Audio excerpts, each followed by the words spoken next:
আজকে দোয়া, এই দোয়াটি পড়ে আল্লাহ তাআলার কাছে যা চাইবেন আল্লাহ তাআলার পক্ষ থেকে তাই দেওয়া হবে, তাই পাবেন। আল্লাহ তাআলা নিজের দিলের সকল মনের বাসনা চাওয়া পাওয়া পূরণ করবেন। যে হযরত ইব্রাহিম আলাইহিস সালাম যে দোয়ার মাধ্যমে আল্লাহ রাব্বুল আলামিন আগুনকে পানিতে পরিণত করে দিয়েছিলেন, যে আগুন হযরত ইব্রাহিম আলাইহিস সালামের বিরুদ্ধে কোনো অ্যাকশন নিতে পারে নাই, কোনো কাজ করতে পারে নাই, এই দোয়াটি 100 বার পাঠ করবেন। হাসবিয়াল্লাহু ওয়া নি'মাল ওয়াকিল, হাসবিয়াল্লাহু ওয়া নি'মাল ওয়াকিল, হাসবিয়াল্লাহু ওয়া নি'মাল ওয়াকিল। নিয়মিত এই দোয়াটি 100 বার পাঠ করুন। ইনশাআল্লাহ দুনিয়ার কোনো শক্তি, দুনিয়ার কোনো ক্ষমতা আপনার কিছু করতে পারবে না, আপনার একটা পশমেরও ক্ষতি করতে পারবে না।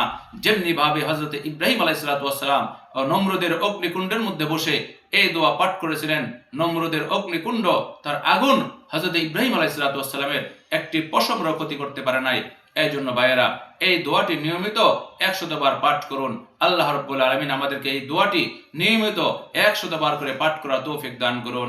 ভিডিওটি সাবস্ক্রাইব করুন, তার সাথে সাথে শেয়ারের মাধ্যমে নেক নিয়তে অন্য ভাই পর্যন্ত পৌঁছে দিন। আল্লাহ তৌফিক দান করুন।